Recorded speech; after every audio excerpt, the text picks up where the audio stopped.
Hi, you're tuning in to The Right Point of View, where we discuss health, wellness, love, and all things in between.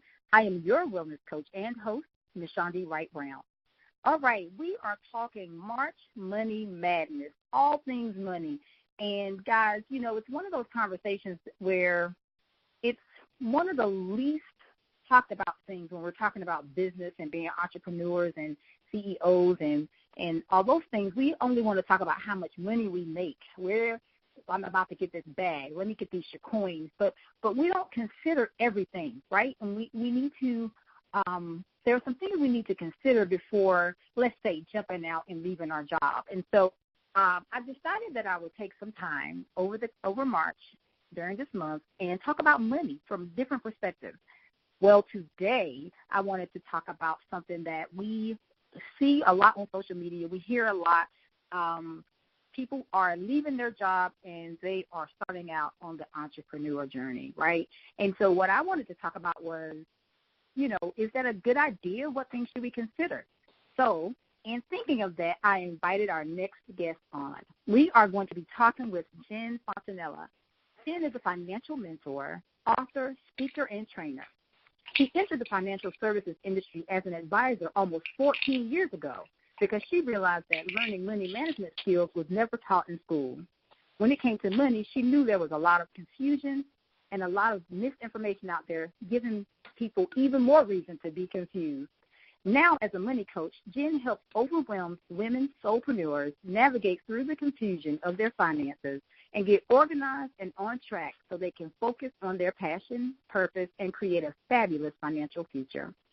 This is one of Jen's quotes, and I quote, "I love helping professional women who are tired of not knowing where their money is going or where to put it, unsure if they're setting up their finances the right way, and are stressed about the whole thing. I help them gain clarity with all the moving parts involved so they can breathe because they know exactly what to do, and now they can move on with their busy lives." That is awesome. Jen is also a co-author of 4 Amazon #1 best-selling books. With her 5th book in production, she is currently finishing it up, and the title is Do Before I Do, which empowers couples to have an open conversation about money, avoid fights and breakups, and create a blissful financial future together. All right, guys, we are about to have this money conversation with Jennifer Fontanilla. Jen, welcome. Hi, thank you for having me. I'm really excited to be here. Thank you. I love the empowerment that you do because you realize that there was a lot of confusion out there, and now I'm finding it out more than ever. Like I was saying that, when we say we're going to become entrepreneurs, we think about making money, but we don't think about, I don't believe we consider everything. And so thank you so very much for your yes and sharing this space and time with me and with my audience. So we really appreciate you. Oh, no, thank you. Thank you for having me. I'm so glad to be here. And I agree. It's definitely something that we should think about so we can avoid a lot of problems down the road. Right.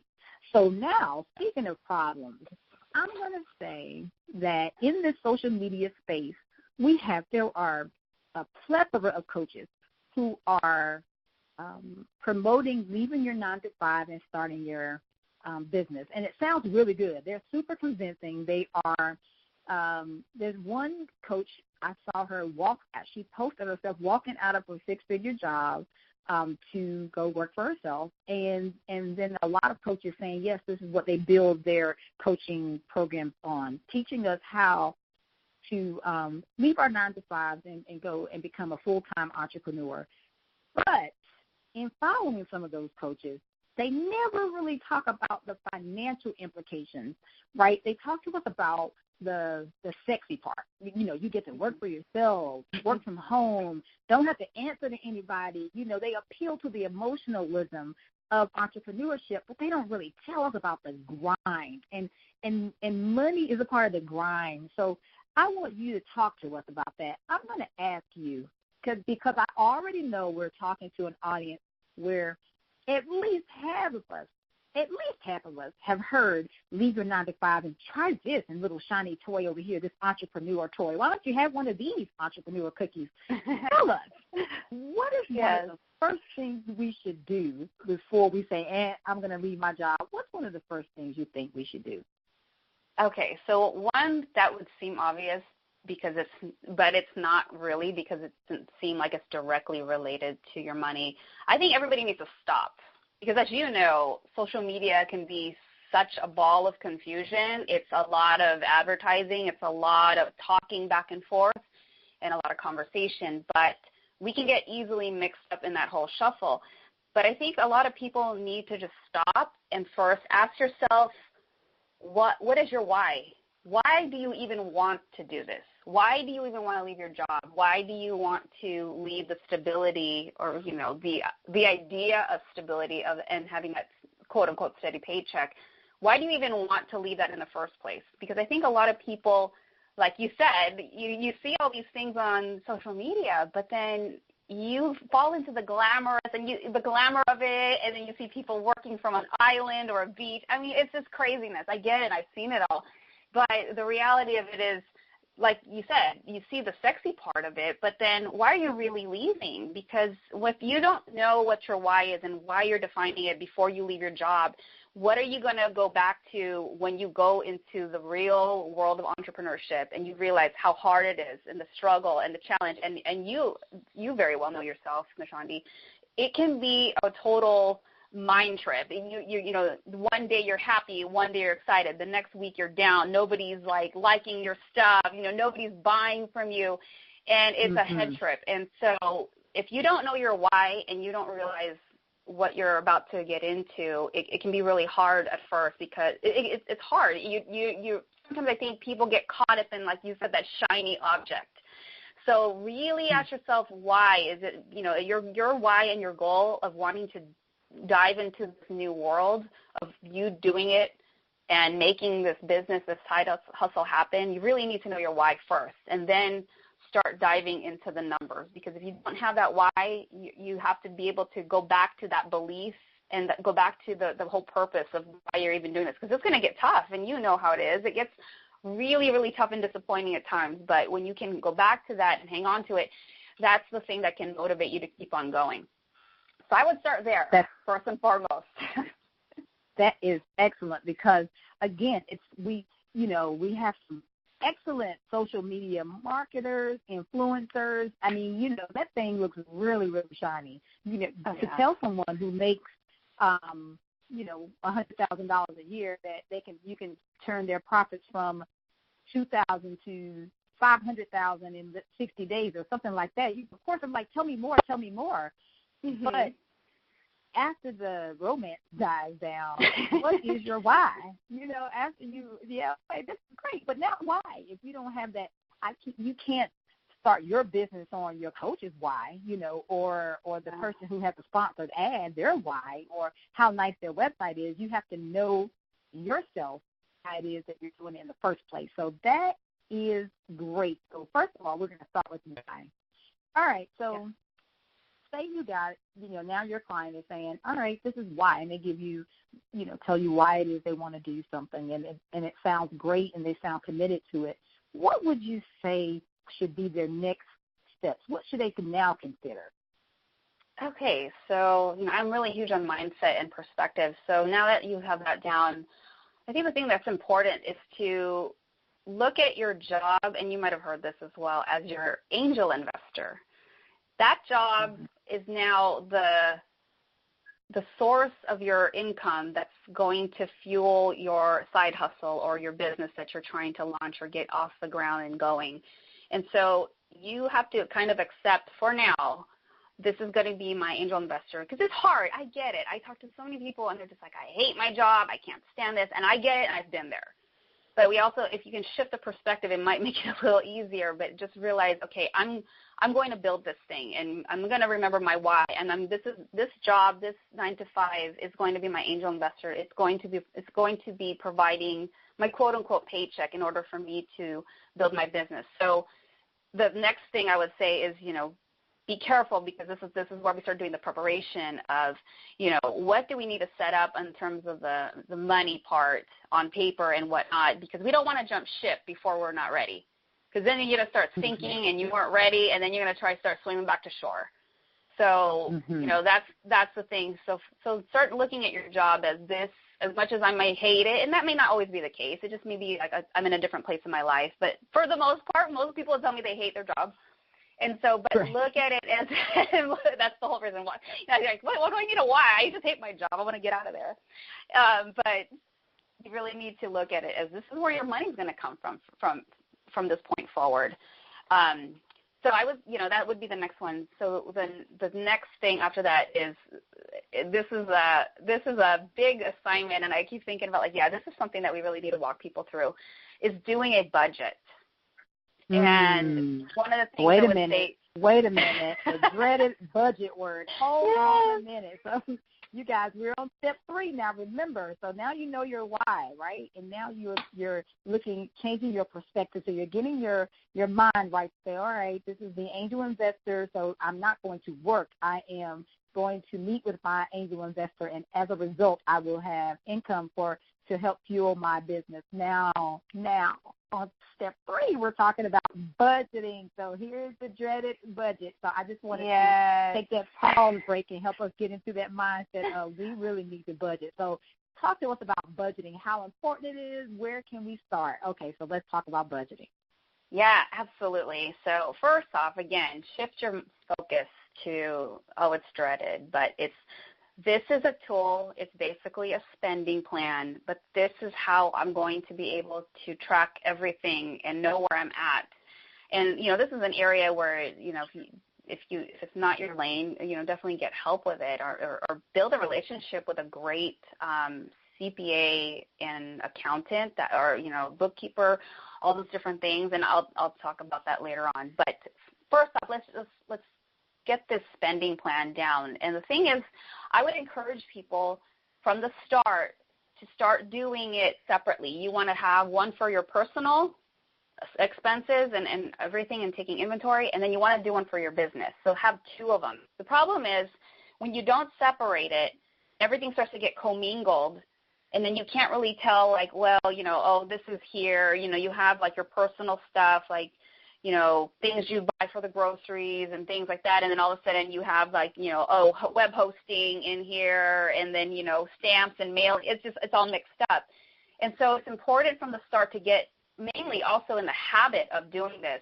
So you want to start separating your expenses and have a running track on a personal budget, and then you want to have one for your business. And so another thing that I would suggest on the business budget, have a line that's income, and that income, it'll help you when you're comparing these side to side. How much of your paycheck can you take, or do you want to? And this is where you're going to have to, this is a work in progress. It's going to be, especially in the beginning, because you're trying to see where the pattern is and things where you're going to have to cut back on.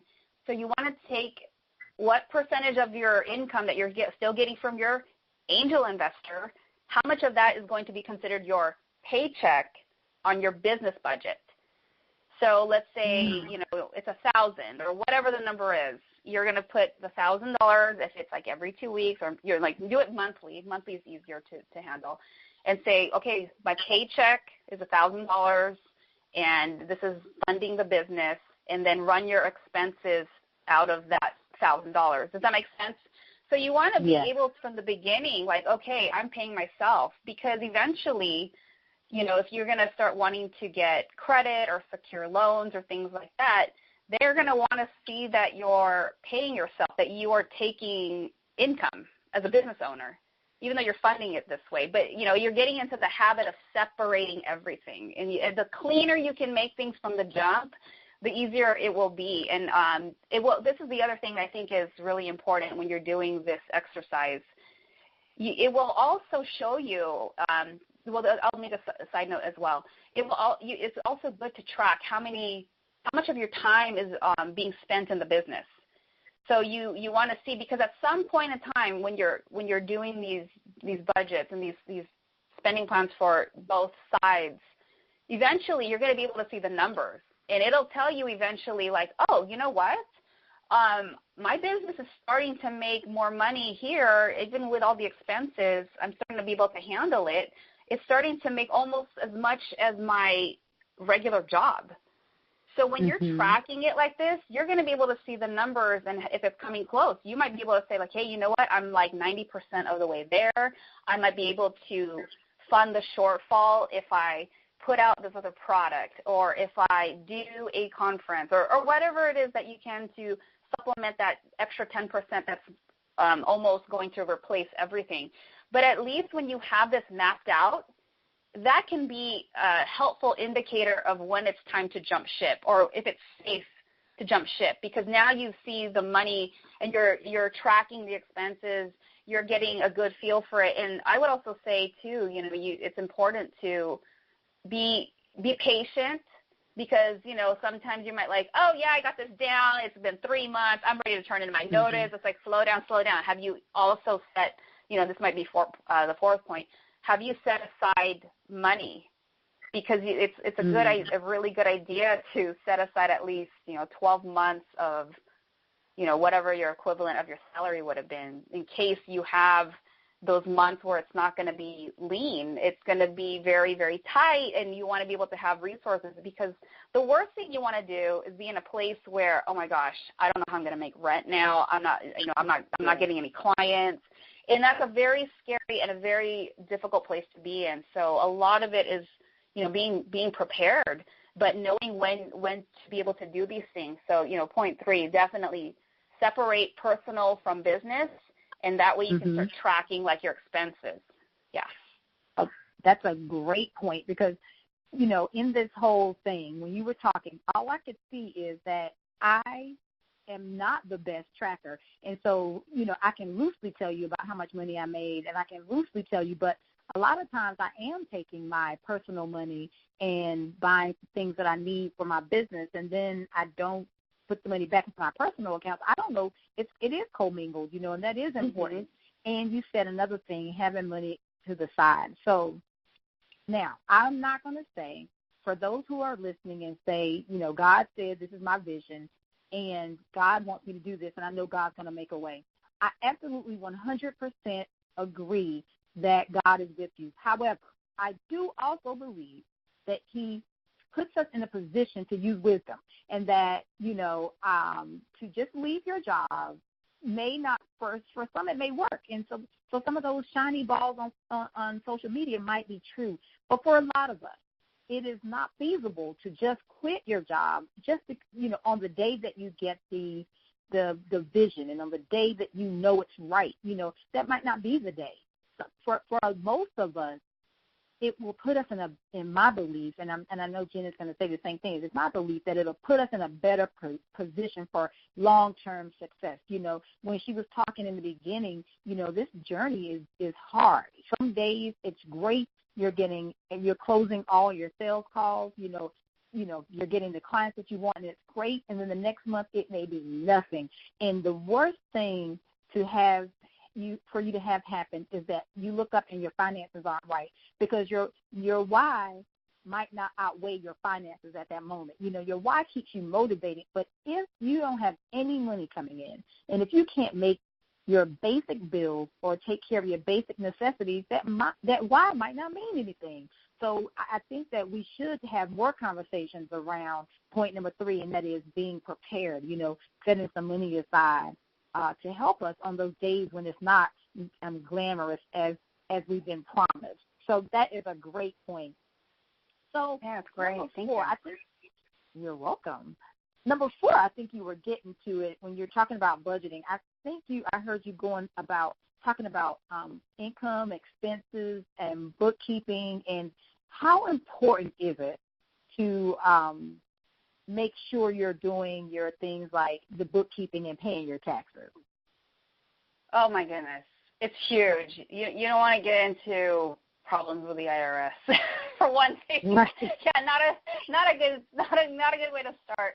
But you know, bookkeeping can be, even in the beginning, bookkeeping can be as simple as taking an Excel file or Google spreadsheet, whatever you like to use, even, heck, a legal pad, and then you want to start making categories: marketing, rent for your business. Maybe you have a shared space, something like that. It could be office supplies, meals and entertainment. And, you can and get with a really good, don't skimp here. This is kind of what I was alluding to as one of the points, is like get a really good bookkeeper, or start developing a relationship with a CPA who's familiar with, small businesses and things like that, because you're again, this is kind of like grooming you. You really want to get into the habit of categorizing your expenses, because eventually you're going to have to be doing that anyways. So, again, this is another reason why you want to separate the two budgets, your personal from your expenses. And like you were talking about, it starts getting commingled. You really want to see where all the different categories, and the reason why is because it will also help you. You're gonna kind of go back and forth. You're gonna see like, okay, you know what? I need some marketing dollars. Maybe let's say you've been told like, you should do some Facebook ads, and maybe put $100 for your campaign or whatever it is you're doing. But you're like, oh gosh, I don't know where I'm gonna get $100. When you go to your personal budget, you're gonna have to analyze there. Where can I cut back from, on expenses? Am I eating out too much? Am I going to too many, birthday parties? Do I need to cut back on whatever it is, like, cable, anything that you can start really, really getting clean on, things you don't need, start cutting it out, because the more that you can cut those things out that you don't need or you're willing to sacrifice, just look at it again, that's more money that you can fuel towards your business. So it's really important to, again, separate everything, because it'll help you see everything from a big picture as well as very, very detailed, and you can see where you need to move money around. If you're lacking marketing dollars, or maybe money to pay for a certain system, a CRM or web hosting, whatever it may be, you can look on the personal side and like, okay, you know what, if I stop doing this or if I cut this out, there's the money. The money is usually always there. You just haven't really looked where you can cut back. But you're not really cutting back, because that money is kind of going back into your business, and that's the whole purpose of this to begin with. So you're just reallocating the funds. You're just organizing it where it should be. But, having a good CPA is really important. And, I even had this personal experience where, there was one I was using, and I just didn't feel like she was very knowledgeable. But, and I can tell the difference, and interview different ones. And ask them if they've worked with people in the industry that or the space that you're in. Ask them what their experience with people transitioning, because they're there to help advise you. They're there to help point out the different things, what's deductible, what's a write-off. Those are all going to be really important, and some can even guide you in the place of, what's the best entity I should create? Do I stay a sole proprietor for now? Should I move into an S Corp? Should I become an LLC?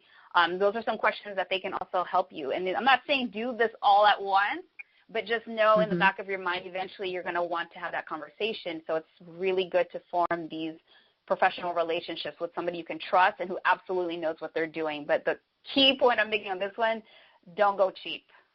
Invest some money to get somebody who knows what they're doing is good. Because, I get it. Sometimes we're, oh, my gosh, they're expensive. I don't want to pay $750 for that. But it's like, no, but you really don't want to mess this part up, because it's so important. It's your money. If anything, this is the place where you definitely want to make sure you're getting the best help that you can.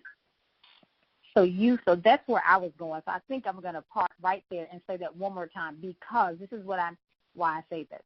We are a people who are okay with going to YouTube University, right? So there are so many things that we think we can do. We say, we see at one time, we say, oh, we can do that, whatever it is. When we're doing our own conferences, when we are doing our own PR and booking ourselves for speaking engagements, and when we are self-publishing, there are so many things that are happening that can make one believe that we can do everything. But I wanted to stop and say, because the more I'm doing this, having these conversations, the more I realize the importance of staying in my lane. And my lane is I wear the CEO hat. And so that's the only hat I should be wearing. There's no way. I'm a registered nurse by trade. I am a wellness coach. I can't be a CPA too. There's no way that I can do all of those things well, right? And so if you gotta choose, what if I have to choose, let me do a landing page or let me do my taxes. I'm going to say let me do the landing page and let somebody else do that, because there's so many. I'm learning more and more every day. So guys, don't think I haven't arrived, because I'm the first offender. We have Jennifer on the line because I realized that I need help. So that's why Jennifer is here to help us, because, we can't do everything ourselves. And when it comes down to, basic bookkeeping, maybe you can write down what you spend so you can give it to somebody else and let them see it, but really keeping up with it, somebody has to teach you. If you've been doing it day in and day out for weeks and months and years, the way you've been doing it and it hasn't been successful, then that says that we might need some help. So this is the point where you say, all right, I can save. I can wait on the flashy website. I can hire one coach instead of two for right now. I can not eat out 5 times a week and maybe do it once. And let me invest in a CPA, accountant, bookkeeper to help me, so that, because once you see, here's the thing, we'll talk about this the first of the year every year. You hear of so many people talking about their vision boards, and they write a vision and make it plain and all those things, and manifestation and all that stuff, except when it comes to money and planning. That's the only thing people don't talk about. It is the one thing that we should be doing at least quarterly. At least once a year, but preferably monthly or quarterly. But we should at least be saying, all right, so this is my financial plan for whatever time you specify, week, month, year, whatever. And let's look at it and see how can I fix this, and let me get some help. This is my goal now. Can you help me? We should stop at this area. I'm going to beg you guys, please, let's stop trying to handle this too. So when you said that, Jen, it made me say, let's park that, and it's worth a few more breaths, because we do. I say we, and I'm raising my hand. I did it. I've not had a CPA till this very moment I'm interviewing right now. And so I know, guys, it is expensive, and you don't see an immediate return, right? But we got to do it, because tax is not going anywhere, right? We got to pay the tax. Yeah. So yeah, absolutely. I agree. One of the analogies I used to use a lot before was, I wouldn't ever do my own brain surgery. I don't, try to do my own dentistry. And, it's exactly the same thing. Why do we not do that with our money? And it's interesting. It's interesting that and I agree. There are things that we can do ourselves, and there's things that you can look up, but trust me, I've made a lot of mistakes myself. And that's the only reason why I'm coming from a place of like, look, I messed up. Trust me, I don't want you to mess up. Do not skip in this area. Do not skip in this area. You really want to make sure that you're getting the right help. So, but I completely agree with you, staying in your own lane and knowing when to hire an expert to do what you really need to get done. Yes. So thank you so much for making that point, and driving that point home, guys, for everybody listening. So I'm going to ask you another question. So this is something I didn't consider. I never considered this either, so I want you to talk about this. How important is checking our credit and our credit score when we're venturing out into entrepreneurship? Oh, my goodness. Okay, that's a great point. So it's hugely important, and the reason being is because we're always going to have some kind of, well, I should say always, but, you more than likely will run into some cash flow issues. You might have some months where it's really tight, sales aren't coming in or whatnot. So it's helpful to be able to have some business credit. It's helpful to have a line of credit. It's helpful to have a business credit card. But unfortunately, in the very, very beginning, that score is going to be taken from your personal FICO, your credit score. So one of the things that entrepreneurs have the difficulty with is keeping their scores in an excellent range. So it's really important to, one, take the step to where am I at right now? And you can get a free report, you can go to annualcreditreport.com. It's free once a year. You can even go to the different bureaus, Experian, Equifax, and TransUnion, pull a report. You just want to take a look at it. You get a feel for your score, get the report so you can see if there's anything that doesn't look right. I think a lot of us don't do this where, okay, is there anything in there that, I didn't make a purchase with Macy's, like where did that come from? You want to make sure that everything looks the way it should and that there's nothing, being reported in this report that shouldn't be there. But the whole point of knowing your score is if it's not in a good range, which is consider the 700s, you want to start taking the steps to work towards making that number higher, because when you go to apply for a business, line of credit or a credit card, and they run that score, I mean, the last thing you want to hear is like, oh, I'm sorry, maybe you can try next time and qualify, and then you're just like, crap, now you don't have credit. So everything, again, is about preparing, and everything is about what do I need to do now? And do this. Oh, here's the other thing, too. Do this while you're at your job. Because it's nice to be able to say, oh, yeah, I make $50,000 a year, base my credit on my income, because it's a whole different story when you're trying to put down, I make $500 a month now.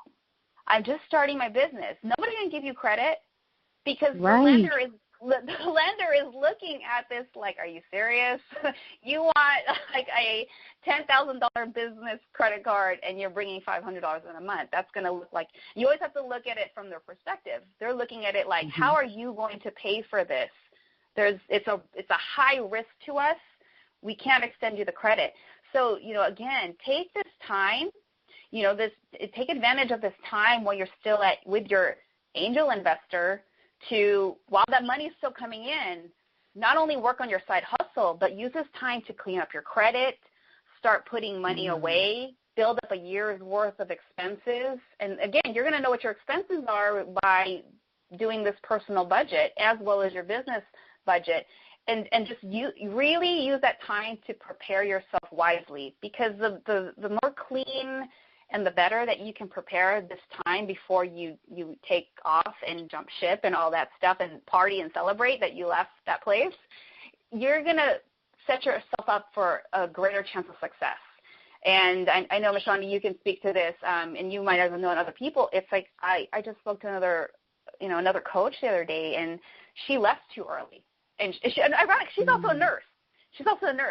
Wow. She left too early. And she was like, yes, now it's really tough. And she said, I am looking for a part-time job now because I left too early. And so, if you can do these things and prepare, it could help you be in such a much better position when you leave. And knowing when to leave is going to be dependent on when you look at those budgets and and those sheets, you can see the income and the cash flow. You can see, you know what, I'm starting to make some positive cash flow in my business, my side hustle. I've been doing this for, 6 months. I've been doing this for a year. I got enough saved over here on the side for about a year's worth of expenses. Now it's safe. Now it's easier to leave knowing like, okay, I've created a good launch pad, and so it's good to be able to start from there and not from this place of uncertainty where you're just kind of hoping and wishing. And like you said, God will provide. Yes, I believe God does provide, but God also expects you to work. Because if we're going to bring God in here, if you want to get, technical, God talks about, lazy hands making for poverty, but diligent hands bring wealth. So even though you want God to provide, God is also saying, yeah, but I do expect you to work. This is not like the money that's going to fall from the sky. So when he talks about having diligent hands to bring wealth, that means get down to the nitty-gritty and start planning properly to provide it. And then he'll provide, because he doesn't say do nothing and wait and then I'm going to provide. It's like we have to put in the work, but this is all part of that preparation.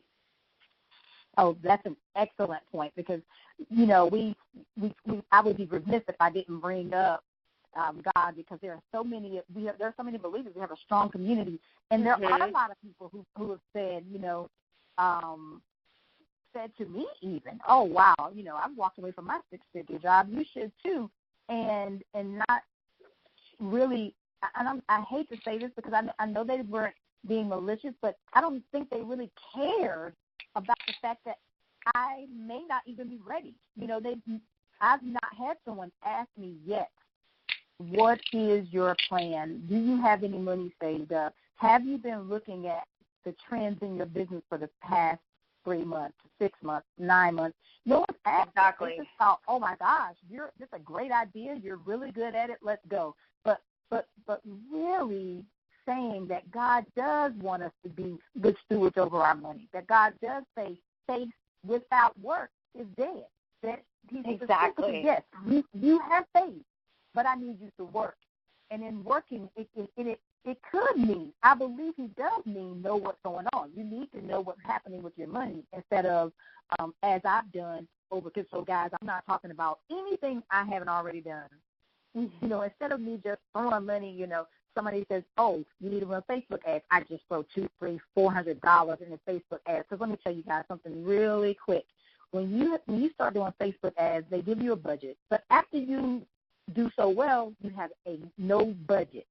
So right now, I have no budget for Facebook. That's bad, because I'm not even paying attention. So I'll run an ad, and it might be $500, and then I might run an ad, $300 here, $200 there, and I wasn't even keeping up. I didn't even realize it until Facebook contacted me and said that I didn't have a budget, so I wanted to know why. They believe that no matter what I spend, I'm going to pay for it. That's a setup for me, And so now it's causing me to say I'm going to, month by month, if I'm going to do ads, this is my monthly budget for Facebook ads, and so that means that I don't care what happens. This is as much as I'm going to advertise through Facebook, Instagram, LinkedIn, where I'm going to pay. This is it, And so I want to encourage us to do that because I'm the one. If, an idea comes up and I'm throwing an event, and it's Jen, listen, I've thrown free events where I've spent hundreds of dollars because I wanted it to be a certain way, and I wasn't considering my money. I wasn't considering that I won't be able to do this day after day, week after week, et cetera, if I don't get a handle on what's happening, what it is that I'm doing. So, guys, That's why I said I shared that testimonial with you, because I understand wholeheartedly if you are a servant, if you are a coach, and you are a giving spirit. You want to help and you want to do everything you can, but you can help way more people. You can serve way more people when you know what's happening with your money. So I'm so glad that you said that and that we are having this conversation, because there are a lot of people like I was, like I currently still am, like you may have been in the beginning of your career. And we need to say, like you said, if you're going to put God in it, let's be technical. Let's say everything that he said. He didn't just say, I'm just going to open out the windows of heaven. He gives you a command. He tells you to do something first. And every blessing that he said, he's given us something to do. If then, it's been an if-then situation. If you, then I. If you, then I. So that tells us that there is something that we have to do, and God will honor his promises to us. So I wanted to, like you said, let's get technical with that. So we still got to work. We still got to do our due diligence. So thank you so much for saying that. You're welcome. All right. I wanted to say something that, or reiterate something that you just said. It's so important. You said the word trends. That is so important to pay attention to. Especially, you can't see a trend in 1 month. You can't even see it in 2. You really need to see the trends, whether your marketing is working, is your messaging working, is it cash flowing positively? You need to be able to look at your side business, hustle, whatever it is you're trying to grow. You need to look at it for at least 6 months. And you need to see, like, okay, am I positively cash flowing? Is this working and course correct? Because you want to do these things while you still have that angel investor paying you. Because those aren't the mistakes you want to try to learn when there's no more steady income coming in. I'm not saying that you can't. I'm not saying that you can't, so don't get me wrong. I am saying, though, if you want to create a situation where you can feel more comfortable, where like, okay, if I don't have something work, at least I know I have some reserves over here. But, you can ask anybody who's that's been in that situation where, there was no clients, there were no coaching calls. It's a very scary place. And it's stressful. So then how can you be in that creative mindset and having this flow of ideas when you're so stressed about paying the next credit card or paying for, a bill that's coming up? It's the suckiest place to be in. I've been there. And you don't want to create that for yourself because you want to be able to put in, all your purpose and passion into your side hustle. But it's very hard to do it when you're not financially prepared. So thank you for mentioning about analyzing your trends and how it's looking in your business, because that's the time to figure out how to course correct. That is, and thank you for that. I'm telling you, and it's not just money, but I happened to think about it because I had not. And again, I'm going to say to anyone who knows me, I've been in business for 7 years. This is the first year that I'm looking at any trends ever. I now know who is watching me, and I'm just starting, so I haven't been able to. There is I'm going to officially launch something else later this year, and the reason why I chose later is because I needed to see how things are going. I needed to see where, when people spend their money, where they spend their money. Are these clients going to be consistent? I'm watching what's happening before I make another decision to jump out there. So people said I left a job, so I left a higher paying job. I did. I was a director of nursing previously. And so what I did was I decided to take a job where I made less money. So number one, I would get used to making less money just in case. So I wanted to get myself in the mindset of not having that abundance, because as a director of nursing, sometimes I brought home 30% of my salary, so as a bonus. And so, we're talking, I could say theoretically, I could blow a couple of months of money because I know I could blow almost a quarter's worth of my income and know that I'm going to get it right back in the form of a bonus. And so that didn't teach me a lot because, sad to say, I didn't save those bonuses. Sad to say that, you guys, every quarter, if I did everything I was supposed to do, I got about $9,000 bonus about every quarter.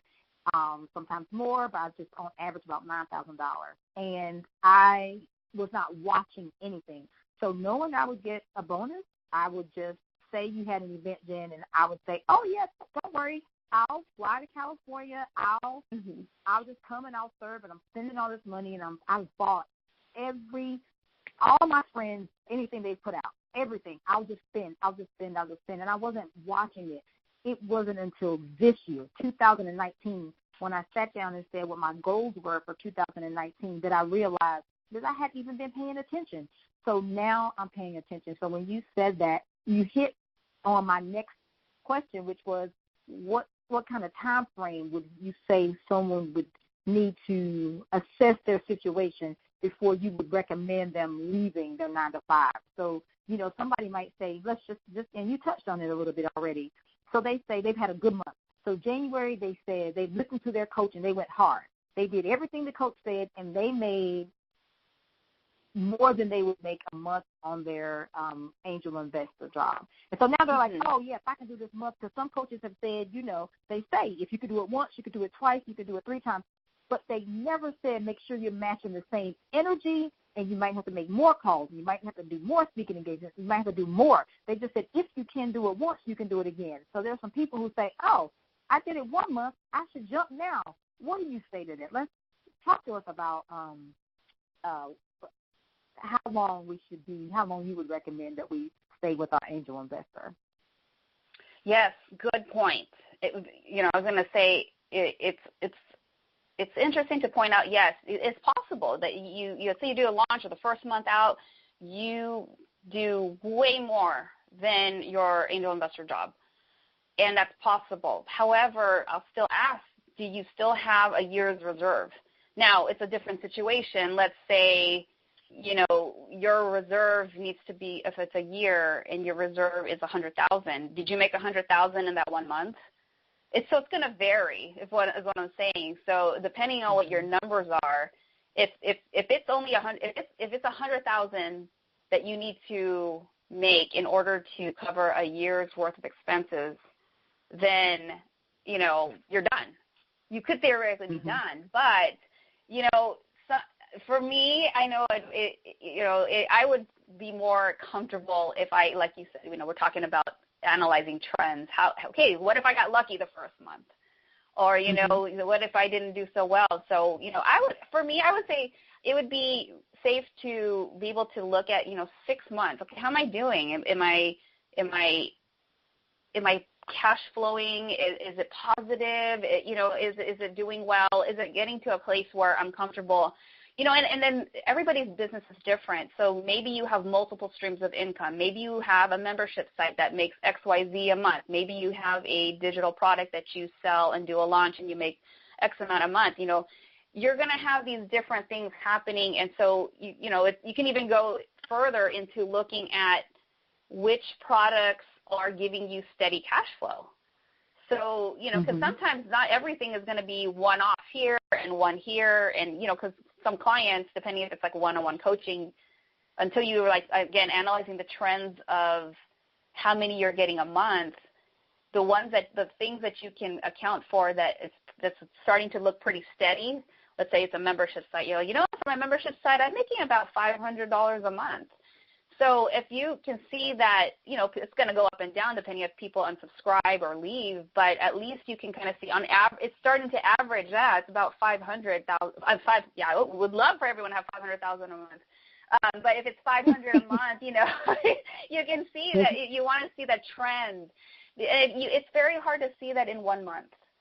So, you know, I kind of like the 6 months to a year time frame. And then, again, it's going to depend. Everybody's business is different. Everybody's situation is different. Some people may be able to invest, you know, 20 hours a week into their side business. Some people may only have 5 hours. I've heard it on so many different coaching calls how, you know, somebody would talk about like, well, yeah, you know, I only have two hours a day, as I have a full-time and a part-time, and then I have my kids. And so everybody has a different scenario. It's gonna vary in terms of like how much time can you put into your business, and how much are you making from it. So the key thing I would say is, again, rely back on what we were talking about in the beginning, the budgets. The numbers don't lie. You always hear that. The numbers don't lie, and they're going to be the ones that tell you from a very prudent and logistic standpoint, okay, are you ready to go? Does it show that you're positively, you know, making money every single month, and is it surpassing your job? And, you know, you got to look at all these different things. Is your business consistently trending a certain amount on average? Do you have your reserve built up? If you have most of those things already set in place, then it's pretty safe to say that it's probably a good idea to, you know, probably you could, you know, phase out or completely leave. But you definitely have to look at your numbers and see if it makes sense for you. So it's kind of hard sometimes to put an actual time frame on it. It's really what are the numbers saying. Well, that makes sense to me. So I think the reason why I said a number is because I wanted to make sure that people heard that it's okay. You know, so I want to be one of the coaches, and I want Jen, sounds like Jen is the same way, that it's okay. I understand. There are some people who haven't had a choice. There are some people who said, and I wish that everybody would do this when they tell their story, but some people have admitted, yes, I found some success, but I didn't walk off my job. I was fired. So I want to be clear on something. There is a difference when you don't have a choice and when you do. If you have a choice, then why not be as prepared as you can, right? Of course, if you get fired, you're going to, you know, you have, number one, you have more time to work on your business, and number two, you don't have a choice. And so everything that you do is about making money for yourself so that you can eat. So those stories do happen. People do say, without any preparation, I made it. But you must consider everything that went into it. How long did it take them to make it? Because we're saying right now, take a few months to analyze your trends before you make a move. And you may be listening to someone who took 10 years to reach the income level where you are now. So you want to consider all things before you look at someone else's story and say, I can do the same thing. Because I'll tell you, I have the coaches that I've followed to a letter are people who had situations like mine. So for someone, and this is no offense to anyone listening, but I'm just going to let you know that it's a lot easier to make $20,000 than $150,000, no matter what anyone says. If right now I had to walk away from my $20,000 a year job, I can make $20,000. I feel confident I can do that.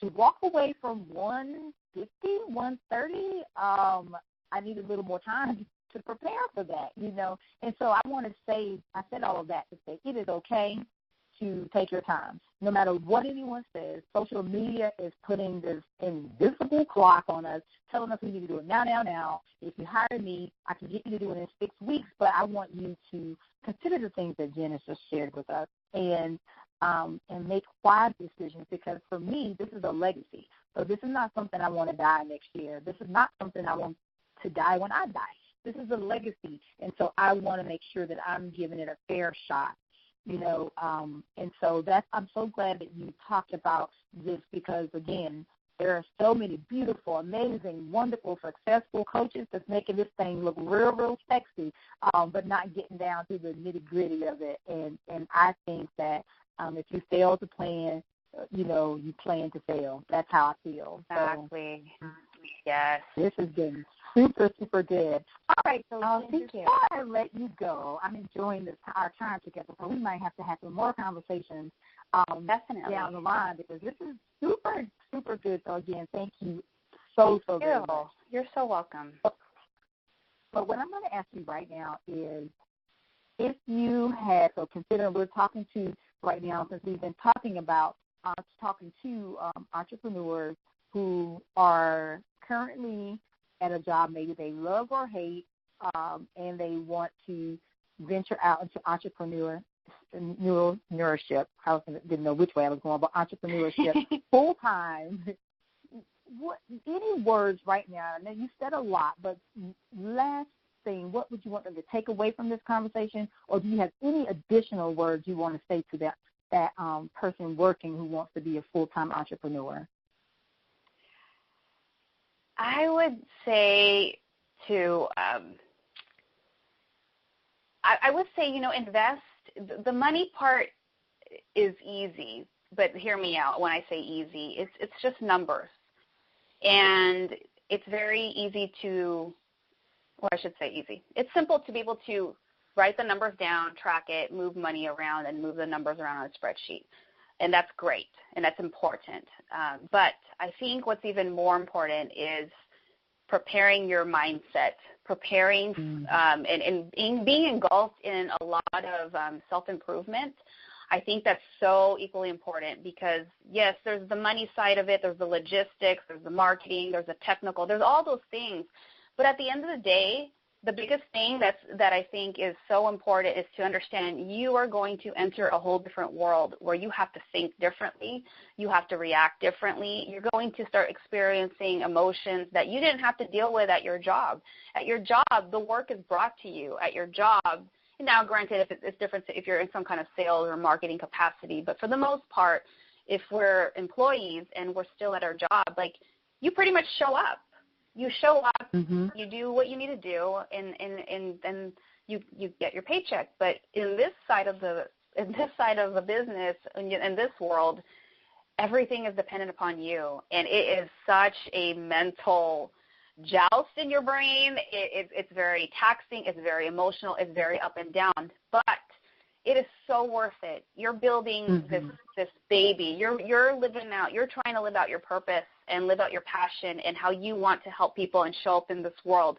But I'm telling you, it's also going to take a lot of gut and gumption and energy and mental capacity, and that's why it's also important to surround yourself with the right kind of people. Your employee friends and that environment is so different.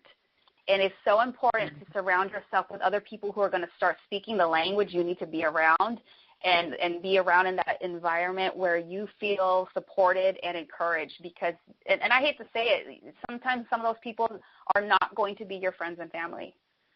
And that's okay. Right. That is not your audience. Those are not your people. They may not even be the people you need to sell to. But start putting yourself in those environments where you can learn from other people who understand your grind, who understand your struggles, who are going to cheer you on. And I think having that mindset and just starting to develop that and be engrossed in that world is going to also help tremendously as you're trying to leave and build this up. Oh, yes. That is awesome advice because we, Thank you. you know, again, we spend a lot of time at work, and so and sometimes those people might not be the best person for us on this entrepreneur side because, you know, people put us at their view of themselves. So sometimes you're sharing with someone who doesn't see themselves able to do what it is that you're trying to do. Therefore, their conversation to you is different. Their conversation is limited based on their own self-limitations. And so you have to have someone to surround yourself with people who can empower you, just like you said. So that's great, great, great advice, Ms. Jennifer. Thank you so much. Oh, you're so welcome. Thank you. Well, before we go, though, I do want to share you with everybody. So we talked about, I told you guys a little bit about Jen when we first got on, but I want people to be able to find you. So you find your books. You're writing the 5th book, Do Before I Do. That sounds really, really good. So if somebody's getting married, that sounds like that's going to be a great, great book to keep you out of those fights that people have about money.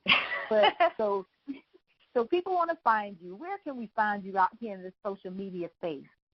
Yes, you can either find me on Facebook or Instagram, and you can just put in at Jen, Jen, Fontanilla, Fontanilla,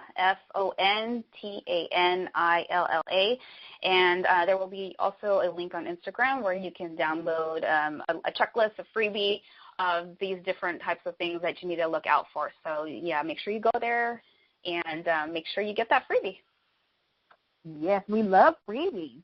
So you guys, this will be, if you haven't seen it, this will be in the body of this podcast episode. So you'll be able to find Jen there, and Jen does speaking, and she's also a coach. So if you like what you heard here today, which I loved it, and this is the voice that can help you, you know, this is somebody you feel some type of connection with and you feel like she can help you, reach out to her, and let's get all of our money right. You know, we talked about this a little bit earlier, but because I am a holistic wellness coach, I want us to be well all the way around. And if our money is not right, if we are not right with our money, we are not right, you know. And if we make a decision like Jen touched on, and you jump out and you say, I've done it, I'm no longer, I'm free, you start celebrating, and you realize you can't afford the cake, you're not going to be in a good mood. You're not going to feel good. And that could lead to other things, other decisions that might not be the best decision for you. So I think that this is excellent timing. We're still in Q1, depending on what time you're listening to this, but we are airing in March, and so there's still time to meet your financial goals for Q1. But if not, at least for the year. And Jen, I think would be a perfect coach because the first thing she wants to talk to you about is mindset, and I believe that is everything. So you guys reach out to Jen. And then one more thing, Jen, I have for you before I let you go. I am going to ask you a question, and then I just want you to finish this statement after you consider the question. Okay. What is money to you? Money is freedom and choices. That's what it means to me. Oh, that is awesome. Freedom and choices. And, guys, don't we want freedom and choices? I'm telling you. Well, thank you again so very, very much for your wisdom and your humor and your candor in this conversation. We really appreciate you. Thank you. Thank you, Mishondy. It's been such an honor and blessing to be here and sharing this time with you all. So I'd love to connect, and just, again, thank you so much. You're welcome. All right, guys, that's it. And we will end it like we always do. I wish, beloved, above all things, that you would prosper and be in good health, even as your soul prospers. Have an amazing day.